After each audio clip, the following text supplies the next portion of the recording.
কিন্তু আমরা বগুড়া থেকে যারা নির্বাচিত হয়েছে 7 জন, আমরা ভাই বগুড়া নিয়েই ভাববো যে প্রথম ডিজিটাল জেলা হচ্ছে বগুড়া। এখন বগুড়ার উন্নয়নগুলো শূন্যস্থান পূরণ হচ্ছে একের পর এক, এটা কোনো অপরাধ না। আগের সরকারগুলো সমালোচনা করব না, শুধু এইটুকু বলবো যে তারা পারেনি, তারা ব্যর্থ হয়েছে। তারা ডিজিটালের গল্প শুনিয়েছে, তরুণদের স্বপ্ন দেখিয়েছে, কিন্তু স্বাধীনতার 55 বছরেও হাইটেক পার্ক আমরা এখনো তৈরি করতে পারিনি বাংলাদেশে, যেটি ইন্ডিয়ার প্রত্যেকটি রাজ্যে তারা এই ধরনের উন্নত মানের হাইটেক পার্ক নির্মাণ করে তরুণীদের বসার ব্যবস্থা করে দিয়েছে, যেখান থেকে লক্ষ হাজার কোটি টাকা ডলার বিদেশ থেকে নিয়ে আসছে। এটাও একটা নিউজ হতে পারে যে প্রথম ডিজিটাল জেলা হচ্ছে বগুড়া।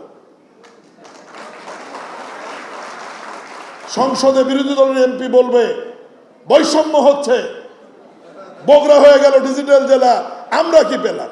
কিন্তু একবারও কেউ বলবে না বিগত 20 বছর বগুড়া জেলাতে আমরা কিছুই পাইনি, এই কথা কিন্তু কেউ একবারও বলবে না। মাননীয় প্রধানমন্ত্রী অত্যন্ত উদার মনের মানুষ, উনি 64 জেলা নিয়ে ভাবেন, কিন্তু আমরা বগুড়া থেকে যারা নির্বাচিত হয়েছে 7 জন, আমরা ভাই বগুড়া নিয়েই ভাববো।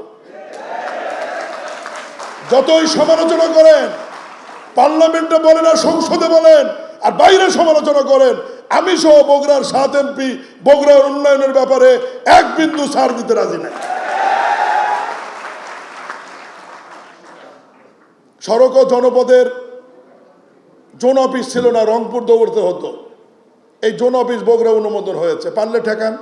বগুড়া যা হচ্ছে এটা শূন্যস্থান পূরণ হচ্ছে।